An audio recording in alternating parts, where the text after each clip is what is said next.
Hello guys, welcome back to my channel. So UK వచ్చిన ప్రతి ఒక్కళ్ళు నాకు క్రెడిట్ స్కోర్ బిల్డ్ చేసుకోవడం ఎలా అనేది ఒక చాలా మంది అడిగిన క్వశ్చన్ అనమాట. సో మనం క్రెడిట్ కార్డ్ ఎట్లా బిల్డ్ చేసుకోవచ్చు? మనకి ఇక్కడ చాలా నెట్వర్క్ ప్రొవైడర్స్ మనకి కాంట్రాక్ట్లో సిమ్స్ అయితే ఇస్తారు. సో ఇనిషియల్గా మీరు సిమ్ తీసుకొని కొన్ని మంత్స్ పే చేసిన తర్వాత అయితే మనకి క్రెడిట్ స్కోర్ అనేది జనరేట్ అవుతుంది. అండ్ మీ పేరు మీద ఏదైనా డైరెక్ట్ డెబిట్స్ కానీ యూటిలిటీ బిల్స్ కానీ డైరెక్ట్ డెబిట్స్ అవుతుంటే అలా కూడా మనకి క్రెడిట్ స్కోర్ అనేది జనరేట్ అవుతుంది.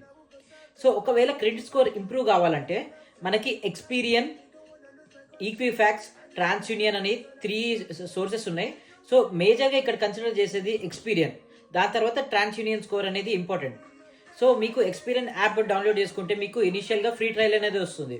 సో ఫ్రీ ట్రయల్లో మీరు చూసుకోవచ్చు మీరు ఎక్కడ గుడ్ ఉన్నారు, ఎక్కడ బ్యాడ్ ఉన్నారు అనేది తెలిసిపోతుంది. సో మీకు ఒకవేళ మీ స్కోర్ కనుక గుడ్ ఉంటే మీకు దీంట్లోనే మనకి మన క్రెడిట్ స్కోర్కి తగ్గట్టు మనకి క్రెడిట్ కార్డ్స్ అనేది జనరేట్ అవుతూ ఉంటాయి. ఇంకొకటి వచ్చేసి క్రెడిట్ కర్మ. సో క్రెడిట్ కర్మలో కూడా మనకి చాలా కార్డ్స్ మనకి క్రెడిట్ స్కోర్ బేస్ చేసుకొని ఇస్తారు. సో ఇనిషియల్గా మీకు క్యాపిటల్ 1 కార్డ్ అనేది ఒకటి ఉంటుంది.